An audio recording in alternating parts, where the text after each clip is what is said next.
Hello friends, जय हिंद। स्वागत आपका आपके अपने चैनल होम ट्यूशन पे। दोस्तों, जैसा कि आप जानते हैं कि दिल्ली पुलिस कांस्टेबल का नोटिफिकेशन आने में बस अब कुछ ही घंटे बाकी रह गए हैं। तो ऐसे में जो ओवरेज कैंडिडेट हैं उनका जो एक्साइटमेंट है, उनका जो एक चिंता का जो स्तर है वो भी लगातार बढ़ रहा है कि उम्र में आखिरकार कितनी छूट मिलेगी और कब से एज काउंट होगी, ये सबसे बड़ा सवाल है। तो आज की इस वीडियो में हम यही बात करने वाले हैं कि कोर्ट केस का प्रोसीडिंग क्या रहेगा और छूट है वो कितने साल की मिल सकती है और एज है आपकी कब से काउंट होती है। तो वीडियो को ध्यान से और पूरा देखिए। दोस्तों, वीडियो पर जाने से पहले एक छोटी सी इन्फॉर्मेशन, कल से ही हमारा सिलेक्शन बैच स्टार्ट हो रहा है, गारंटी बैच, जिसमें आपके सिलेक्शन के बाद ही हम हमारी हॉस्टल फीस के अलावा जो ट्यूशन फीस है आपके सिलेक्शन के बाद हम लेंगे। शुरुआत में केवल आपसे हॉस्टल चार्ज लिया जाएगा 3 महीने का। तो आप में से कोई बच्चा मेल कैंडिडेट अगर हमें ज्वाइन करना चाहता है ऑफलाइन, तो आप हमें व्हाट्सएप पे मैसेज कर सकते हैं। ये मेरा नंबर है 89 010 28 158। इस पे आप व्हाट्सएप पे मैसेज कीजिए, हम आपको ऑडियो के माध्यम से पूरी डिटेल देंगे और आप हमें ज्वाइन कर सकते हैं। आइए बात करते हैं दोस्तों दिल्ली पुलिस के बारे में। तो सबसे पहले दोस्तों 7547 पदों पर ये वैकेंसी आने वाली है। जो एज क्राइटेरिया रहता है दिल्ली पुलिस में वो आपका जनरल कैटेगरी के लिए 18 से 25 साल रहता है, ओबीसी के लिए 18 से 28 साल, क्योंकि 3 साल के रिलैक्सेशन यहाँ पे ऐड हो जाती है, और SC ST का बच्चा 18 से 30 साल। बहुत सारे बच्चे ऐसे हैं जो इस बात पे अड़ जाते हैं कि देख लेना 1 अगस्त से ही एज काउंट होगी, देख लेना 1 जून से ही एज काउंट होगी। भैया ये बच्चों वाली बात थोड़ी है, ठीक है। हर चीज आपके अनुसार या मेरे अनुसार थोड़ी चलती है, जो प्रोसीडिंग है उसी के अकॉर्डिंग चीजें होती हैं दोस्तों, ठीक है। और ये भी कौन बहस कर रहा है? जो ओवरेज हैं, मतलब जो बच्चे उम्र पार कर चुके हैं वो इस बात पे बहस कर रहे हैं कि देख लेना एज 1 अगस्त से ही काउंट होगी। भैया मतलब क्या ही बोले वो आपको, है ना। एक तो ओवरेज हो और इतना तक नॉलेज नहीं है। बहुत सारे बच्चे मेरे पास मैसेज करते हैं कि मेरी डेट ऑफ बर्थ ये है, ज्यादातर ओवरेज ही है, क्या मैं फॉर्म भर पाऊंगा? कमाल की बात है, तुम्हें अपनी उम्र का नहीं पता है ना। और कमियां निकालने में एक नंबर हो। इस वीडियो के नीचे कमेंट सेक्शन में देखना कितने नेगेटिव कमेंट मिलेंगे, और उनमें ज्यादातर वो बच्चे हैं जो ओवरेज हैं, क्योंकि अब और कुछ बचा नहीं है करने के लिए। तो दूसरों में कमियां निकालना छोड़िए, अपने ऊपर काम कीजिए। मतलब 25, 26, 27 साल के आप लोग हो चुके और अब तक आपको अपनी उम्र का नहीं पता कि मैं कितने साल कितने महीने का हो चुका हूं, क्या मैं ये फॉर्म भर भी पाऊंगा कि नहीं भर पाऊंगा, तो फिर लानत है तुम्हारी तैयारी पे, है ना। कड़वी लगेगी सच्चाई थोड़ी सी, है ना। तो दोस्तों, जो SSC का कैलेंडर होता है, जनरली जो भर्तियां जून से पहले आती हैं, सारी भर्तियां नहीं, कुछ भर्तियां, उनमें एज आपकी 1 जनवरी से काउंट होती है। जो भर्तियां जून के बाद आती हैं उसमें एज आपकी 1 जुलाई से काउंट होती है। तो उसमें जो एज काउंट होगी दोस्तों 1 जुलाई 2023 को आपकी उम्र ये होनी चाहिए, ठीक है। अब आते हैं केस के मुद्दे पर। तो बहुत सारे बच्चे ये भी पूछ रहे हैं कि सबसे पहले तो मैं बताना चाहूंगा, एज के लिए ग्रुप बनाया हुआ है, व्हाट्सएप ग्रुप, आप उसको ज्वाइन कर लीजिए। नीचे कमेंट सेक्शन में हमने ग्रुप का लिंक है वो पिन किया हुआ है, आप उसे ज्वाइन कर लीजिए, जो भी बच्चा केस में आना चाहता है। अब बात करते हैं केस की। तो बहुत सारे बच्चे कह रहे हैं कि सर केस मतलब किस बेस पे करोगे आप? तो देखिए दोस्तों, एज रिलैक्सेशन है ना, कैलेंडर बेस भर्ती में नहीं मिलता है। कैलेंडर बेस भर्ती का मतलब क्या है कि SSC हर साल कैलेंडर जारी करती है कि भैया SSC CGL का इस साल ये फॉर्म आएगा, अगली साल इस तारीख को आएगा।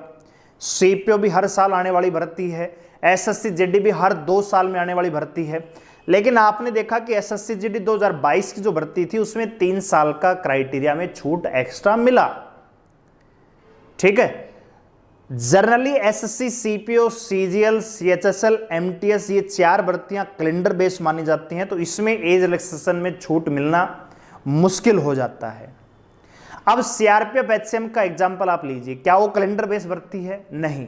क्या वो वैकेंसी पहले आके दोबारा कैंसिल हुई थी? क्या नहीं, लेकिन 3 साल का छूट मिला उसमें। CRPF ट्रेडमैन की भर्ती क्या पहले आके कैंसिल हुई थी? क्या नहीं, लेकिन उसमें 3 साल का छूट मिला। SSC GD में 3 साल का छूट मिला कि नहीं मिला? अभी राजस्थान पुलिस में 3 साल का, मेरे ख्याल से 3 ही साल है, कन्फर्म छूट उसमें मिला है। किस बेस पे मिला है क्या इससे पहले राजस्थान पुलिस की भर्ती नहीं आई? तो क्या भर्ती आके कैंसिल हो गई थी कि दोबारा फॉर्म भरवाए गए? नहीं, ऐसा तो कुछ भी नहीं है। अभी यूपी पुलिस में भी एज क्राइटेरिया में छूट मिलने की संभावना है, वो भी इसी बेस पर, क्योंकि कैलेंडर बेस भर्ती नहीं है। अब पिछली जो दिल्ली पुलिस की भर्ती है वो भी कैलेंडर बेस भर्ती नहीं है कि हर 2 साल में आएगी, हर 2 साल में आएगी, ऐसा नहीं है। अभी दिल्ली पुलिस को रिक्वायरमेंट है, जरूरत है, तो बैक टू बैक वैकेंसी आपको देखने को मिली है, लेकिन ये कैलेंडर बेस भर्ती नहीं है। और कैलेंडर बेस भर्ती अगर नहीं है दोस्तों तो वहां पे ज्यादा चांस रहते हैं, क्योंकि हम एक वहां पे लॉजिक लगा सकते हैं, सर इतने साल के बाद ये भर्ती आ रही है, तो जो बच्चे उस समय एलिजिबल थे वो इस समय एलिजिबल नहीं है, तो उनको एक्स्ट्रा छूट मिलनी चाहिए, जैसे सीआरपीएफ एचसीएम में हुआ। ठीक है, क्योंकि बच्चे 2016-17 से इंतजार कर रहे, भैया पिछली भर्ती 2016-17 में आई थी, उसके बाद 2023 में आ रही है, तो कम से कम 3 साल की तो छूट दीजिए, ज्यादा नहीं तो सीधी बात यह है कि पिछली भर्ती 2020 में आई थी, अब ये वैकेंसी 2023 में आनी थी मार्च में, अब ये वैकेंसी आ रही है सितंबर में, तो वैसे ही लेट है। तो एक तो ये लॉजिक है, दूसरा कैलेंडर बेस नहीं है तो एक्स्ट्रा छूट मिलनी ही चाहिए। ठीक है, तो वो वकील साहब और जो उसमें लीड करेंगे केस में उनका काम है। तो बात यह है कि केस में कितने साल की छूट मिलेगी, यानी छूट है वो कितने साल की मिलेगी। तो हम और हमारा जो ग्रुप है जो इस केस में आगे जाएंगे, तो हम जो मुद्दा लगाएंगे वो 3 साल का ही लगाएंगे दोस्तों, 3 साल की ही यहां पे हम पेटिशन दायर करेंगे। एज काउंटिंग का हमारा कोई इश्यू नहीं है कि 1 जनवरी से एज काउंट करो, नहीं, 3 साल की छूट मिल जाएगी, बहुत है, क्योंकि एक मुद्दे पे लड़ाई करेंगे तो थोड़ा सा ज्यादा पावरफुल रहेगा। अगर आप सारी चीजें अपने अकॉर्डिंग करना चाहोगे तो फिर केस वो कमजोर हो जाता है कि भैया एज भी 1 जनवरी से काउंट कीजिए, 3 साल की छूट भी दीजिए, क्यों भैया, तो वो सारी चीजें नहीं हो पाएंगी। हालांकि हम शामिल कर देंगे पॉइंट को, लेकिन मेन मुद्दा हमारा यही रहेगा कि 3 साल की छूट दी जाए। और जो बच्चा 1 जुलाई 2023 को, जैसे जनरल कैटेगरी की बात करूं तो छूट मिलने के बाद अगर 18 से 28 साल का है, ओबीसी का बच्चा 18 से 31 साल है, एससी एसटी का बच्चा 18 से 33 साल है, तो वो इस फॉर्म को भर पाए, ये हमारी डिमांड रहेगी। और लॉजिक भी हमारे पास बहुत बढ़िया बढ़िया है और बहुत सारे प्रूफ भी हैं। सीआरपीएफ एचसीएम है, ट्रेडमैन है, राजस्थान पुलिस है, अभी जो पिछली यूपी पुलिस की भर्ती थी उसमें भी छूट मिली थी मेरे ख्याल से, एसएससी जीडी है। ठीक है, तो इनके आधार पे केस लड़ा जा सकता है और बहुत बढ़िया तरीके से हम इस केस को जीत भी सकते हैं। तो जो भी बच्चा केस में शामिल होना चाहता है, व्हाट्सएप का जो लिंक है डिस्क्रिप्शन में दिया है, आप उसको ज्वाइन कर लीजिए, कल नोटिफिकेशन आपको देखने को मिल जाएगा। तो उसके बाद सारी चीज़ें हम क्लियर कर देंगे और अगले 2 दिन के अंदर अंदर केस है वो दायर हो जाएगा, पेटिशन मतलब फाइल हो जाएगी। ठीक है, तो ज़्यादा से ज़्यादा शेयर कीजिए इस वीडियो को। जो विद्यार्थी केस में शामिल होना चाहते हैं ग्रुप में आइए, जितना ज़्यादा संख्या में आप ग्रुप में आएंगे, जितनी ज़्यादा संख्या में आप केस में शामिल होंगे, उतना ही ज़्यादा केस को एक पावर मिलेगी, एक पॉजिटिवनेस मिलेगी दोस्तों। ठीक है, तो इस वीडियो को शेयर कीजिए उन विद्यार्थियों के पास जिनको वास्तव में ही एज में रिलैक्सेशन चाहिए और जो दिल्ली पुलिस का सपना संजोए हुए हैं, लेकिन चिंता का विषय ये है कि क्या छूट मिलेगी कि नहीं मिलेगी। तो आइए इस ग्रुप में और मिल के लड़ाई लड़ेंगे।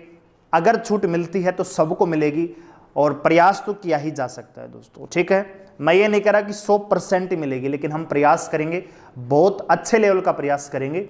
99% छूट मिलेगी, 1% तो मतलब 1% में तो सारी नेगेटिविटी आ ही जाती है दोस्तों। ठीक है, तो धन्यवाद, थैंक यू, जय हिंद।